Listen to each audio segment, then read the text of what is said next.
everyone, and welcome to episode 161 of the Meet the Farmers podcast with me, Ben Eagle.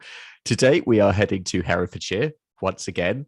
Honestly, I don't mean to be going back to Herefordshire quite so much, but there's just so many great people there. So I'm talking to first-generation farmer Jade Stock, who runs Out and About Poultry, raising turkeys and geese for the Christmas market. Yes, we are thinking of Christmas already, and it is only July.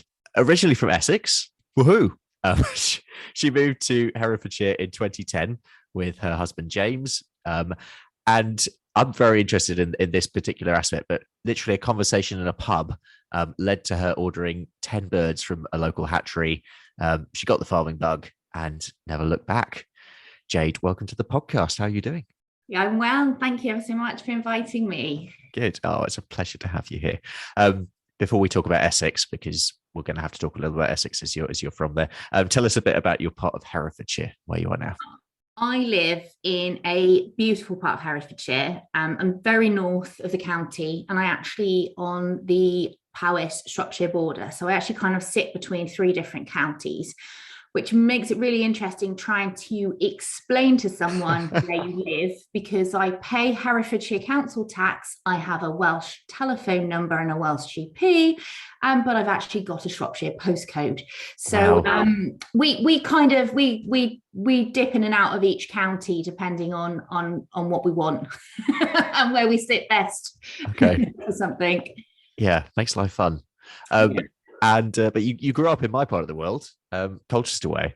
I did. Tell me about your life growing up. I did. So I lived in the centre of Colchester. I have no farming or rural roots, other than I absolutely adored horses. So I spent my childhood cycling to and from what was Garrison Stables. Military stables right in the middle of town. And that was me. So I suppose that is kind of my rural, why we wanted to perhaps live, in the countryside as it happens. Everybody kind of, well, not everybody, but lots of people get that bug where they want to live a bit more rurally, have a bit of space. So I think that's probably what started us off, wanting some space and having some horses at home. Yeah. And this is where it gets really strange, because I honestly didn't know this before. I've spoken to you. We're speaking for the first time ever today. And yet, so you used to work in Frenton, which is literally my local town. I did. So I left school at 16 and I decided to be an estate agent. And it was meant to be a summer job. And I then decided that I wasn't going to go any further with education, much to my mum's despair. Right. And it kind of, I moved from the estate agency arm of a bank to the banking, and I ended up working for NatWest for a period of time, and then ended up running their branch in Frinton on Sea. That is so bizarre. Yeah, so I think I ran the branch for a couple of years. Before then, I spent some time in Clacton branch. Okay. And I think then I moved on to another bank after that. That was enough. And when did you meet your husband, James? I met my husband in 2003. So I was 17 when I met him. Wow. Yeah. Okay. So we've been together for, I can't even do the maths on that. Is that 18 or 19 years this year? It's fine. You don't need to do the maths. It's okay. Yeah. And we've been married for 13 now. Okay. And I'm guessing, is he originally from Herefordshire? No, he's from Suffolk. Okay, so why Herefordshire? Where did that come from? Work, basically, for him, right. Just kind of that way. So we moved and sort of to be closer to where he worked. Okay, and that was 2010. So tell me about where exactly you moved to. We live in a small village, I can say north of Herefordshire. It's called Lingen, and I think that's means sparkling water. Don't quote me on that. Okay. And it's an amazing place. It's like Emmerdale Farm. Okay. Everybody knows everyone else. And actually, it turns out Emmerdale Farm was based on Lingen. No. The writer, by all accounts, lived locally And some of the original characters of Emmerdale Farm were based on some of the farmers that were around in the area, that actually their children are still farming now. So right. I mean, that is local legend, so don't quote me on that one, but by all accounts, that is what is said. So but it is like that. It's that typical countryside community that you hope to move into. And we've met some of the nicest people, and I say we've been accepted. We've got involved in the village and what goes on in the village, and we've helped out with different things locally. Less so now because we've got 3 small children. So as you can imagine, that takes up a bit of time. But It's the best. yeah, we met someone very early on when we moved into the village, and he was like, look, it's not what you take out, it's what you put into a village. And it's very true. You know, the more you put in, the more you're involved, actually, the more you kind of benefit from living in that kind of community, because everyone does help, everyone helps each other out when they need to. And I know that if something happens at home and I need some help, I can phone someone and they'll pretty much turn up to come and get stuck in and give us a hand, whatever it might be. So the turkeys, how and why did that start? I mean, was it really a conversation in a pub? It literally was. And it wasn't, I keep saying it was a drunken conversation, but actually I was 36 weeks pregnant when these arrived. So, you know, I was like the QE2 with our local gamekeeper, and they'd previously done turkeys. And I can't think how the conversation really rolled into this, but, you know, it was a suggestion to say, look, we used to do them. We don't do them anymore. They're a really good way of using the space that you've got to make some money, utilize it to kind of get into farming, if that's what you want to do. So we did it, and we are lucky enough to live near a company called Cyril Basin, who supply a lot of poultry UK wide, but we can literally just drive up there. So we went and ordered our turkeys. I think they thought we were a bit crazy, but we went and ordered these 10 turkeys. And the advice that we were having from obviously friends locally who had done it before, we built a shed. And this really was a village effort. So 2 other members of the village came and helped us to build the shed. Well, I say me, my husband. Okay. And yeah, they put a concrete base down. This shed is like a bomb shelter. It is solid. It's amazing, and it's, you know, it's done really well. So what, 10 years down the line now, still standing, still looks as good as new. We've slightly outgrown it now, but I can imagine storage. But so we just ended up with these 10 turkeys. So they arrived, like I say, 4 weeks before I had my first daughter, Grace. Wow. So those first 4 weeks, we literally sat in a shed, like observing these turkeys. Like, do they look sick? Are they okay? What are they doing now? Why are they doing that? Let's get the book out. Let's read the book. And no, let's bring someone. Let's just check that's all okay. So yeah, it was a nice time, and they obviously grew, and we got to the very end, and I realized that I'd never actually dressed a turkey before. Yeah. And I plucked one. So we assembled like a crew of people. There must have been about 20 people in the house that had come to kill turkeys, which, I mean, it's an interesting party. Yeah. Yes, so we assembled all these people and like, come on, yeah, we're gonna process the turkeys and we're gonna have a great party afterwards. So these 10 turkeys, the boys were outside and they were plucking the turkeys and doing all the necessary, and then the girls were inside dressing them. So the gamekeeper that had sort of said to us originally about doing the turkeys, so he obviously did the rearing and kind of the outside plucking side of it. His wife did all the dressing. Okay. And she came to teach us all. So there must have been about 7 of us there ready to learn how to dress a turkey. Brilliant. And it was that moment where she said, right, make the incision, put your hand inside, put it all the way to back, you're grabbing the heart. And that was the first time I'd ever done anything like this. And we've got a photograph of my face. It was just an absolute picture, because I couldn't tell any of these people in this room. I'd never done this before. And like, I was a bit grossed out by the whole thing at this point. but we did it, and honestly, you would have thought we would have got through 100-bird day. By the way, Yeah. we're at the end of this day, we were all exhausted, and then we had like this massive party and dinner for everyone, and we all sat and ate and drank and had a great time, and we were like, oh my goodness, we're so tired, we've had such a hard day. Oh wow, little did we know. But we got this buzz. Dropping these turkeys out to people at Christmas was it. You work really, really hard through the 6 months you're rearing for that 24 hours when those birds go out, where everybody's happy, everybody's really excited about Christmas, really looking forward to eating that bird. They really everybody's nice. Yeah. And you kind of cling on to those 24 hours because it's lovely. It really is. And that gave us the bug. So 10 then obviously transformed into 30 the following year. Yep. And on and on and on until today. So the Out and About Poultry brand, how did you come up with that, and talk me through sort of the branding and all that stuff? It was very much because they are literally out and about.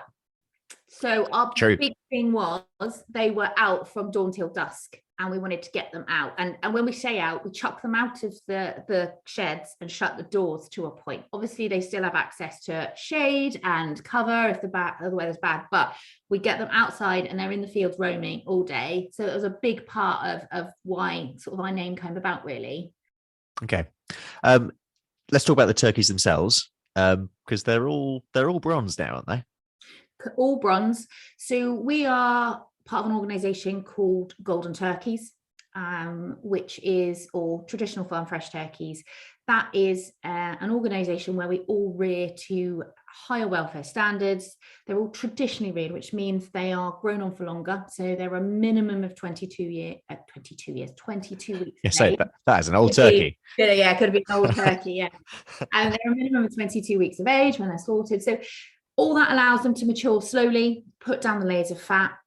And ultimately, it's a bird that's had a happy, full life to full maturity.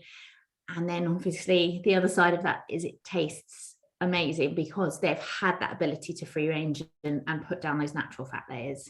Yeah. Take us through the 22 weeks and sort of the process from day olds through to your final bird. You get the phone call, and it's a weird feeling to say your birds are coming in, because once you put everything away on sort of the 24th, 25th of December, because we do still end up outside doing things over Christmas. It's a weird feeling to go from all to nothing. But you have this commitment to say, we're going to be very ready for turkeys. And then you get that call to say your birds are coming in about a week's time. And you go, oh my God, my shed is still disgusting and I've done nothing. And it's like this mad panic to get everything ready and find bulbs, go in your lamp and gas and everything. But it all comes together. And you're set up. So we go in from a day old. You have these tiny little chicks that arrive on the farm. And there it starts. So we do 2-hourly observations on our little chicks from there on, because what we want to do is try and get them eating and drinking in those first 5 days, because those are your really key days. Day 5 is effectively where the kind of egg reserves that they would have had run out, and that's your point where you're going to start losing birds. So you need to try and get them onto water and food as quickly as possible. You also, because they're entirely reliant on you for heat and kind of protection, you are out there every couple of hours, because you want to make sure your lamps are on, that you've got no problems, that you can sort of deal with things as they arise. You don't want to get in there in the morning and it's been chilly and your birds have had the lamps off all night, because that would, it's catastrophic. So I say it's more hardcore than having a newborn baby, because mine all slept really well. So for me, it's killer getting out of bed every couple of hours, and I'm not nice for about 3 weeks, because you hit that 5-day period and then it's just I've had really good years where I've lost 1 or 2, and I've had really tough years where you go in there and you're just picking birds out constantly, and it's soul destroying, because you're questioning everything you can do. And there's a lot of controllables with birds. You can control everything to a point, but you can't control the weather. And that's what makes it so variable. Even though they're inside, you can't control the temperatures all the time, and you can't get it exactly right. So each and every year is different, and you have to adapt. every year to that. So, and you have good years and you have bad years. Last year for us was tough. It is the way the cookie crumbles, and you just get on and you keep going. So once you get past day 5, you're just about keeping them alive, keeping them warm, keeping them fed, keeping them watered at the right kind of temperature. And then you slowly start to take that temperature off till you get to about 5 weeks of age. And that's when they're kind to feather up and they're starting to get a bit more resilient. We don't let ours out until 8 weeks. And there's lots of kind of ways and means. Everybody has their own way. We let ours out 8 weeks. So we keep ours entirely in the sheds until 8 weeks, till they're fully feathered and kind of resilient to whatever the outside elements can bring. And then we'll free range them from at that point. We tend to keep a lamp on at night just to keep the chill off in case they get a bit chilly. But in the day, they're out doing the natural thing that turkeys do. From there, it's pretty straightforward. It is literally a case of feed them, water them, keep everything clean, let them in and out. Now, I make it sound real easy, but turkeys are very individual. And I everybody has their feelings about birds and turkeys. Yes. This is going to sound contrary. I know I'm not even going to say it. But go on. They're bred to die. That is awful. That's an awful thing to say. I'm going to have. Well, it's true. I mean, you are talking to a lot of farmers here, so. But they will find a way to put their life at risk on a daily basis. So I spend those months between August and December pulling turkeys out of hedges, of trees. We've got they sound like sheep. They are like sheep, but on a much more mobile scale. So my neighbors that live to the side of me, my long-suffering, amazing neighbors, put up with the same 5 turkeys that just seemed to love sitting in their garden last year. So every day they'd come home from work and there would be 5 turkeys. So we then sort of adapted the fencing to make it look a bit like Alcatraz, with netting and great big sort of planks of wood. Still, they got into their garden. Don't ask me how. I blame my husband for a lot of last year's escapism from the turkeys, because he ordered very small strains of turkey, okay, which was great, but that meant they were really light and they could all fly. Oh no. Yes. So right. They got everywhere. They also there was a little sector of them that learned to swim last year. Wow. Yes, that's impressive. It is impressive for a turkey, isn't it? So we've got a little brook that runs at the end of the field, which the geese swim on. But the turkeys also joined them and decided that they would also roost on the rails of the bridge. So anybody driving into the village would have this sort of sight of amassed turkeys on the bridge. And the lovely neighbours that live opposite it would phone every day and go, "Jade, your turkeys are out again." Excellent. There's me rounding up turkeys at 6 p.m. every night to stop them escaping. So they got everywhere last year. Yeah, fine, that's fine. They are truly free range. I mean that is true. You can definitely, no one can say that against you. No, you mentioned your geese as well. How long have you had those for? So geese were introduced. So what we started about 2012. I think geese were introduced in 2015. We started small, and again there was quite a demand locally for them. So we've been doing those ever since. They are a unique bird to grow. They are stunning to watch. They really are. And they're gorgeous to have in as day olds, because they're yellow and fluffy and really cute. Geese are quite, we've had lots of different flocks, and we had one flock that used to pin the children in the corner of the field and sort of attack them. Okay. We've had lots that are very, very flighty and nervous. You have to be really, really careful that you don't spook them too much, because they would just do silly things. We had a rough rear with them again last year. I actually had a goose that had managed to hang itself. It got tangled in something that we don't even know how it managed it, on the back of the door of its pen. And that was that was quite an emotional moment, opening the door to that one morning. Yeah. So they are really unique to rear. They're lovely. They are an absolute nightmare to pluck. Okay. Absolute nightmare. They have layer upon layer upon layer of feathers and down, and plucking them is a mission. So we've never extended from 50 geese for the reason of that. By the time you've got to 45 geese plucked, you are done. Yeah, that's it. So we established quite early on that it would be a very there'd be a very artisan product for us. Whereas the turkeys, yeah. So we obviously, I've jumped ahead there, but we obviously rear the birds on until, you know, they generally are sort of about 24 weeks of age for us by the time sort of their final days come. And we have a crack team of local teens that have been working with us for years. Brilliant. That come in. We have families come in. We have our family that comes in. We have friends come in. And we go at it for about 5 days. Everything's plucked by hand, literally by hand. We don't use any machinery. Everything's processed one by one. So we aim to, you know, there's no nice way to dress this up. Unfortunately, you are killing a bird.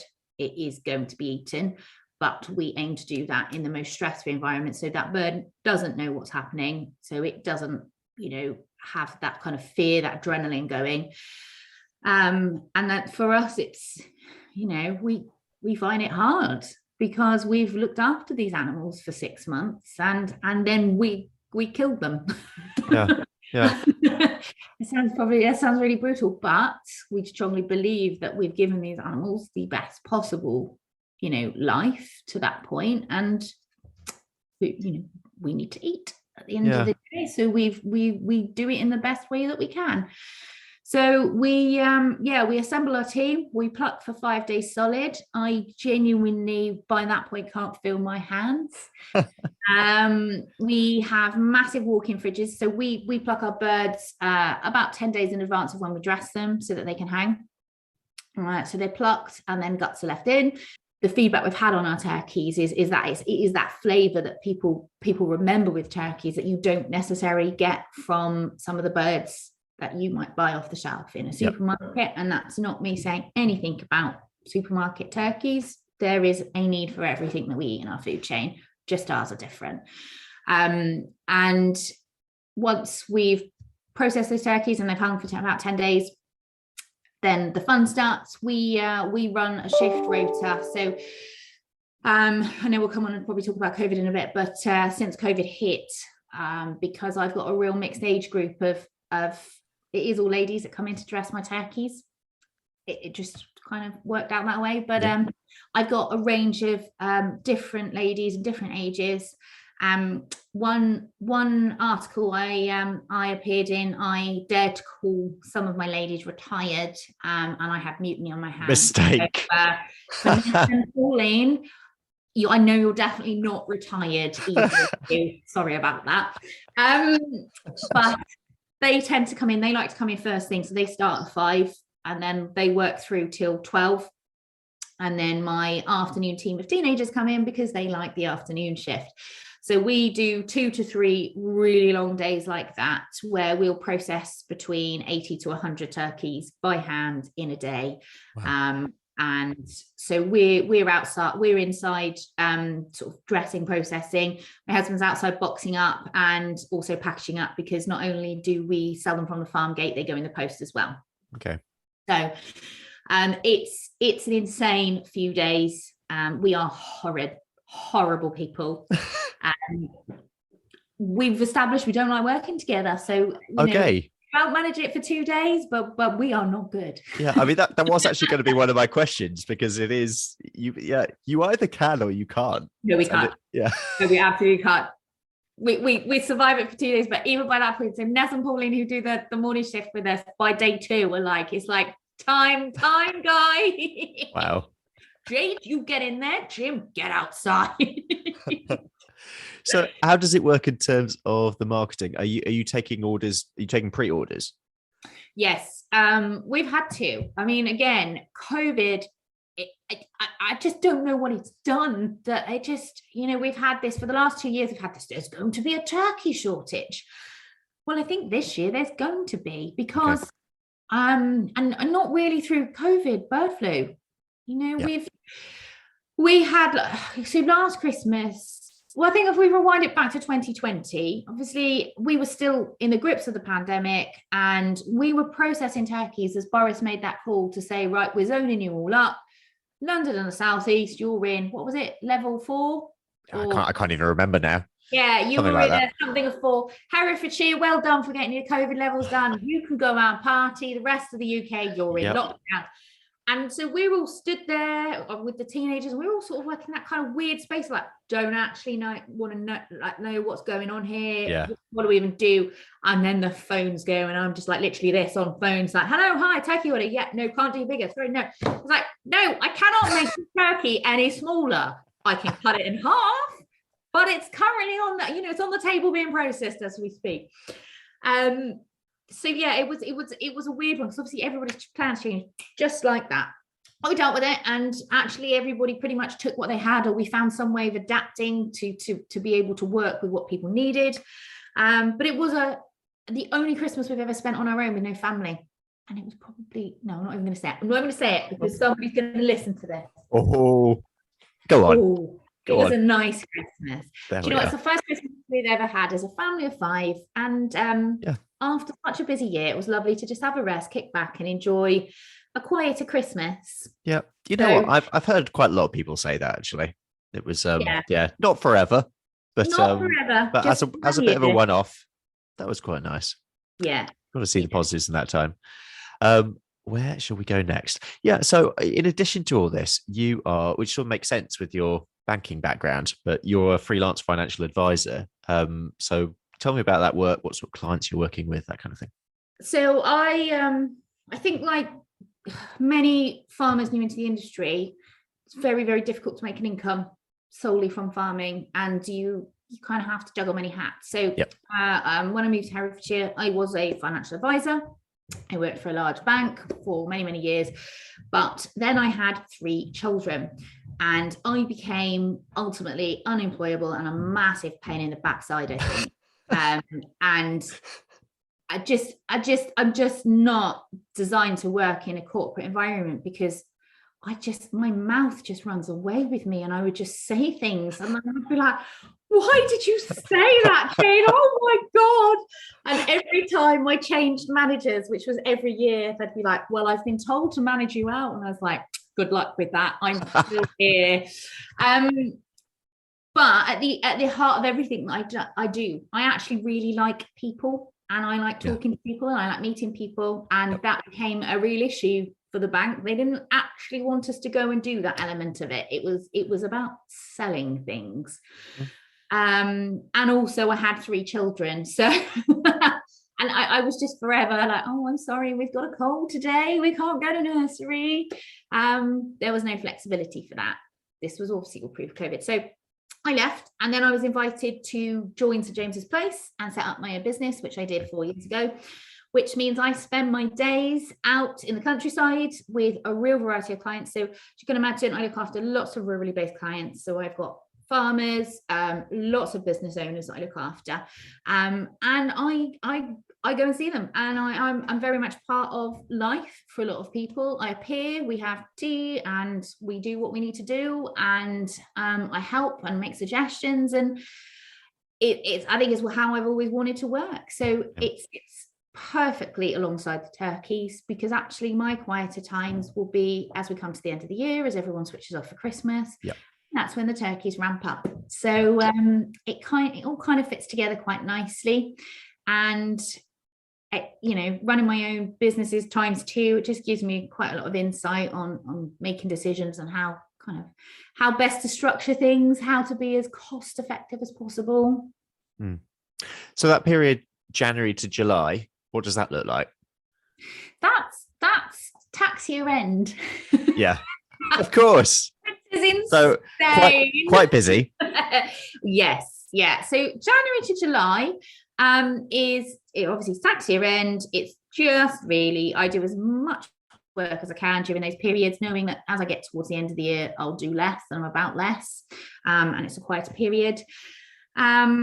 And I think we just recover because it's full on for 6 months. We can't leave the birds. It's very difficult to trust someone with, the equivalent of 25,000 pounds worth of stock and go on holiday. Yeah. So we take our holidays, we do all our trips and the things that we want to do during that time.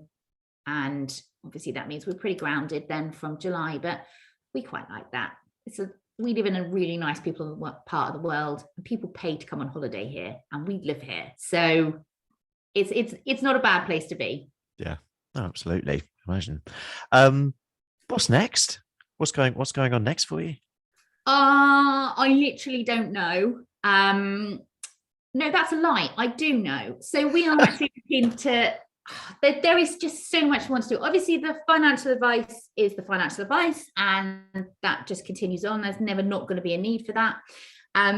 But in terms of the turkeys, we're actually in the process of building a brand spanking new shed. Exciting. It is going to be beautiful, and most importantly, it's going to be rodent proof, because I have got the biggest fear of things with tails, like quivering wreck kind of fear. So I'm building a shed to deal with that. That's not great with livestock of any kind. No, it's not. It's my husband says that. He says to me, for somebody so fearless like you are literally a mess over a rat. And I was like, but it's the tail. It is the tail. Aside from that, we are building a shed so we can expand. We're quite constrained what we've got here size-wise. We've got the space outside to do it, but we haven't got the actual sort of functioning shed space to do it. So we're looking to get sheds in that really work better for us to make the whole process smoother.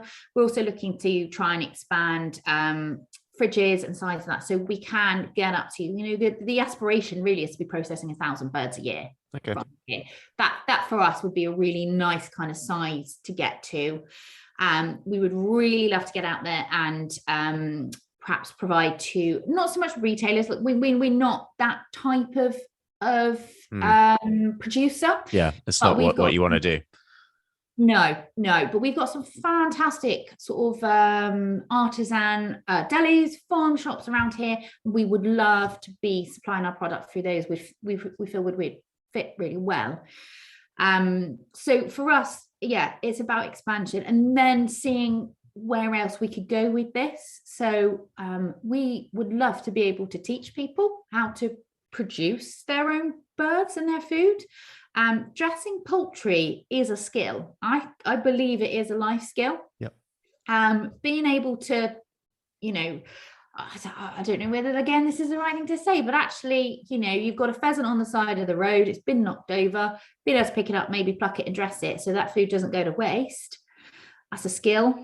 Yeah. So we also think it's something that, we've been asked before, and we've actually trained lots of people. So we've started quite a few people off with turkeys. We've taught them how to pluck. We've taught them how to dress. We've gone through the rearing process with them. So, it's something we think we would like to pass on more, or perhaps incorporate and grow our business through training. And then I think, like every farmer in the UK at the moment, continuing to spread the Back British farming message and doing whatever we can to try and encourage people to think about where their food comes from, educate their families where their food comes from, and make sure they're making that choice to buy a British product over an imported product. Yeah, that all sounds really exciting in terms of where you're going. Challenges and anything sort of that. Yeah, what are your particular challenges at the moment? Money. Okay. I think that's everyone's challenge. So we're in a different environment to we were 12 months ago. We have just moved the base rate from some of the most historical low rates ever, and for anybody who's trying to develop and needs to borrow money at the moment, money supply is going to become tighter and more expensive. So I think with any kind of development, it takes money, and I think obviously the challenges are going to be economic this year. We are an expensive product. And yes, people will always spend more at Christmas on a luxury product like a turkey. It is the crown, the centerpiece of a table, but will they have that money this Christmas? And that is, we're fighting against record levels of inflation. We're fighting against fuel costs, diesel, petrol costs.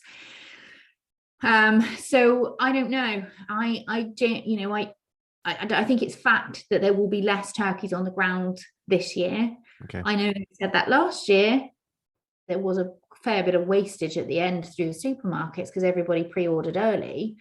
But I think actually this year, between the economy and obviously go back to what we sort of touched on earlier, bird flu and the risks that, people could lose an entire flock and you can't get insurance for a sensible price at the moment, I think that is all going to have an impact. So, yeah, we will see. I think that's yeah, that is the expression, isn't it? Ending on a slightly more light-hearted note, but an important question as well. Is it turkey or goose in your household for Christmas? It sounds really bad. It's both. Well, why not? Why not? And I'm assuming that they're yours. Of course. Yeah. So we eat turkey all year. We keep enough turkey so that we eat it all year. We're absolutely obsessed with it. Yeah. Actually, it's a good question. It's a good point in itself, isn't it? Why don't people eat? I mean, well, the answer is obvious, but why don't we eat more turkey? Because it's got the perception that it's dry and tasteless. Yeah, but it's not. If you have a good turkey. If you have a good turkey and you cook it correctly, it's insane. So I love turkey. I love turkey. It's a really low fat, healthy meat. We really should be eating more of it. And I can't see why we don't. But it just has that perception of being dry. And that I think is everyone's comment, because if I had £1 for every time somebody come up to me at a market and went, "Oh, I don't like turkey, it's dry," I was like, "Oh, how'd you cook it?" Exactly. It's all about the basting. It's all about the baste. Absolutely. Yeah. Actually, no. So we don't baste our turkeys. That we talk really? About the natural layer of flat fat that these turkeys put down. They don't need basting. Okay. So they are cooked upside down to allow the juices to sort of flow naturally through them. They're cooked high and fast. Yep. And that is the secret to getting a nice moist turkey. Yeah. To be fair, I think Paul Kelly, over in Essex, has told me something very similar. He is the turkey master. He is indeed. Yeah, hello, Paul, if you're listening. So we always finish the show with the same two questions. The first is, and I'm really interested in yours, actually for both of these, given what you do, and also because you speak to so many other different people as well. First is, if you have a message for the great British public, what would it be, Jade? Oh, look at turn your packets over, look where your food's come from, and understand, where it's come from.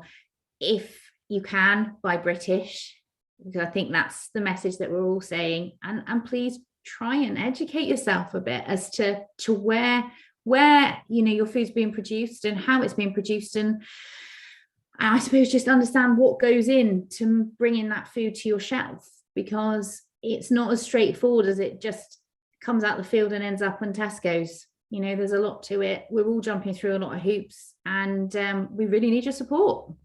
Brilliant. And finally, a message for farmers. Hang in there. It's really tough right now. And, I say we're borderline a farmer, really. We're a micro farmer at the best. We are not like some of these huge farms. And I think they've got it so tough at the moment. And I think it's a case of just hang in there, support each other, be kind to each other, check in on each other, because, it's not easy. All really good points. Well, thank you so much for coming on. I love your enthusiasm. I love your energy. And I want to try one of your turkeys as well. It's like, I'm sure that, get your orders in now. I mean, I'm guessing that most people, because so do you sell nationwide? Yeah, we do. Wow. Yeah, we don't, I don't think we send out a huge amount, because we sell out so quickly. We never really have the opportunity to actually get out there and market them. Yeah. And are you already sold out for this year? Pretty much, yeah. Brilliant. I mean, that's what you want, isn't it? Yeah, it's a crazy but nice position to be in when you're as busy as I am. We're running two businesses, and I've got three children going through primary school, which, I've been to every type of play, sports day, fete. Yeah, I chair the PTA as well. Be kind to your Oh, PTA mums, right. people. They're good Okay. people. There we are. It's busy. So to not have to think, oh, I need to get out and sell these turkeys is quite nice. Will be a slightly changed situation once we start to increase the numbers, and we'll get back to that, having to really market them. But I suppose we're perfecting our craft at the moment. Yeah. And it's a great sign for growth. So yeah, best of luck. How do people follow you on social media? And I know you blog as well. I do blog. I apologize in advance for the tumbleweed that seems to have blown through my blog. It will pick it up again.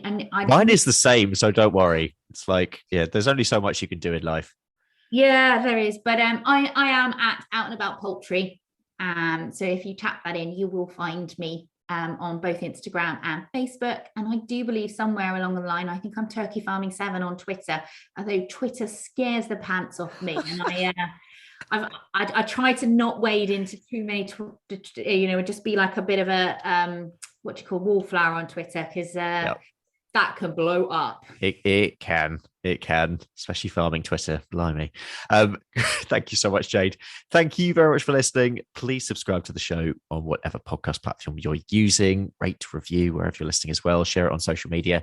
Next time, we're heading to Norfolk, wonderful Norfolk, to talk root veg with Jack Pierce. So please join me then. I'm Ben Eagle. This has been Meet the Farmers, and I hope you all have a great week.